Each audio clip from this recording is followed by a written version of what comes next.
How's it, guys? Well, today we're going to talk about the dingle dangle and what the purpose is and what it's used for. Now, before we get to that, I saw a post on the internet about someone that picked up a dingle dangle and asked what this is about. And someone explained to them that it's a dingle dangle, it's used for carp fishing. You clip your hook in it and you clip your sinker in it and you build your bait around it, and it's more aerodynamic in the air and you get more distance with it and it doesn't spin or helicopter in the air. Now, if you would have told me that a few years back, I wouldn't know what you're talking about.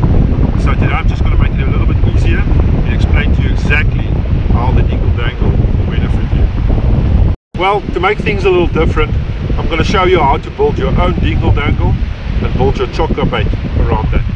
Now, what you will need is your choice of hook, a piece of dacron, a little split ring, some cotton, split ring plier, some float and a knife.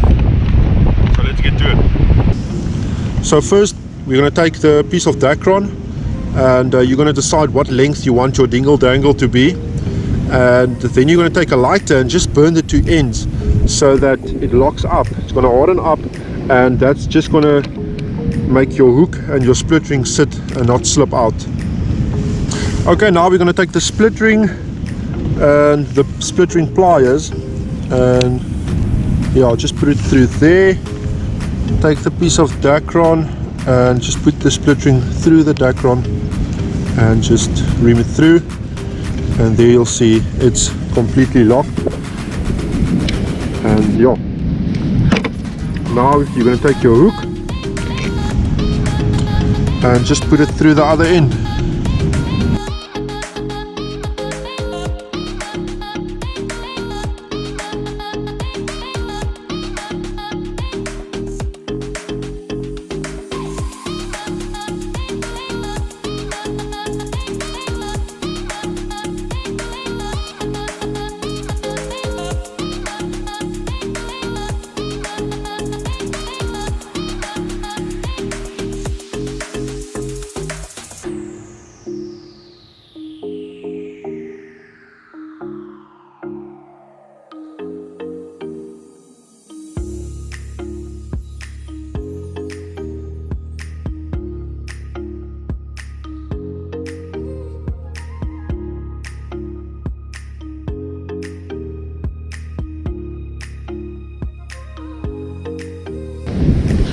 Okay, so there it is. It's not that neat, but you're anyway going to build your bait around it.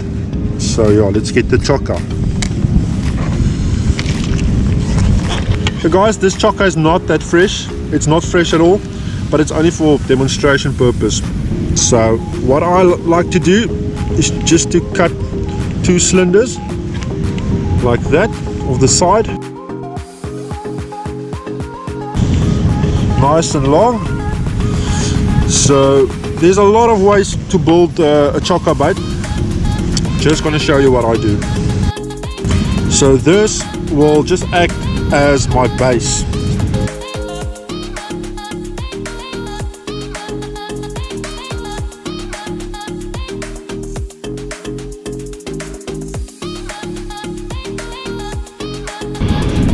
Okay, so now you just take a piece of this chokka, get your mallet,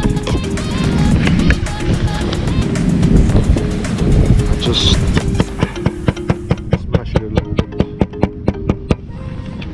make it a little bit wet so that it doesn't stick, and just batter it up.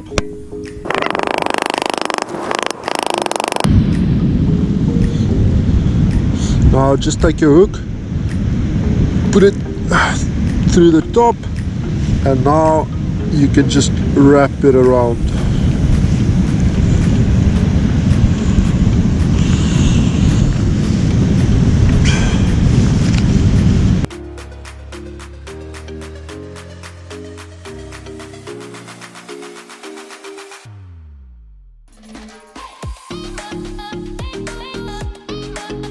So guys, it's already secure at the top because I clipped it on, It's important not to cotton too much here at the top, because when Chokka, when you mallet it, when it goes underwater, it actually expands, so it puffs up a little bit.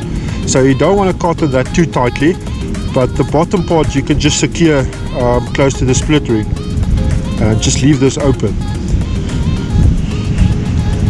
Okay, shits, there you have it. There's your Chokka bait, and you can throw that for a cob. Now the reason for the split ring is to clip it on your sinker. Now some of the sinkers come out with a little hook like this, and that's just to put it through there, and this is your sinker snoot and your hook snoot attached to either two swivel sliding trays or a fixed trace, and that will go through the air nicely. The tentacles will fly like this, everything will go nice and aerodynamic, will go further, and when it lands in the water it's just going to release, and your bait is free, but you'll get that extra distance. Okay, so now we'll see the difference between a clipped bait and a bait that is loose, like we always used to throw. And if you don't have to throw far, this is 100%, but if you want to get that extra distance, the clip on bait will definitely be better. So yeah, let's check by the amount of cranks we can get back to see what the difference is. Okay, so we're here in Kleinmond at my usual spot for testing out rods and braids and stuff. Just want to show you the Kleinmond Lagoon, beautiful. Okay, so we're testing out what the difference is between a clipped bait with a dangle and an unclipped bait. Now, firstly, these two tentacles I made is not just for the looks of it, it's actually for the cob, because they feel the vibrations and it gives movement in the water, so it actually attracts them. And yeah, throwing that in the air sometimes can be a mess, because sometimes you need a lot of distance, and when you throw, your bait tends to do this, spin around, and it's not very aerodynamic, so you lose a lot of distance. So let's test it out. I'm going to count the cranks I get with it.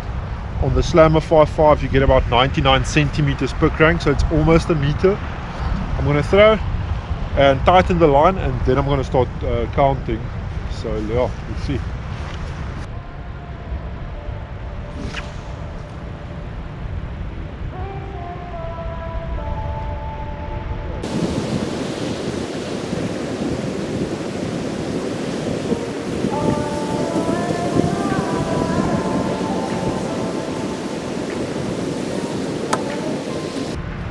So with that one I got 124 cranks. I'm going to do another one.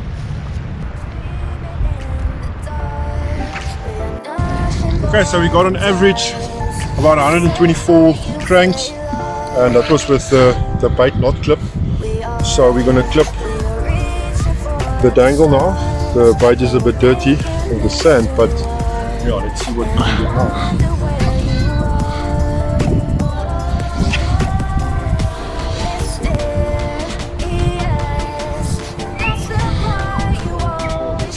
$155, so it's about 25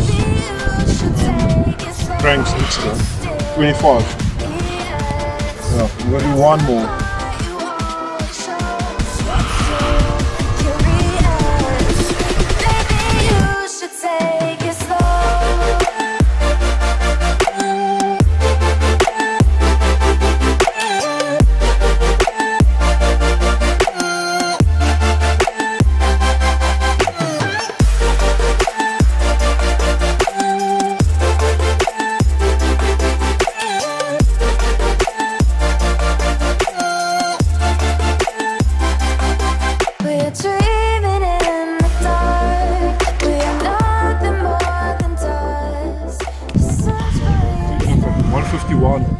So yeah, we're on about 25 cranks, 26 cranks. I'll say, yeah, between 20 and 25 meters extra. which is not that big of a difference. But yeah, the two biggest advantages you get throwing a dingle dangle is that you always have a proud hook for better hookups, and that you can clip your bait for approximately 25 meters further. So yeah guys, give it a go, and the carp season is around the corner, so use any advantage you can get and make yourself some dingle dangles. See you next time.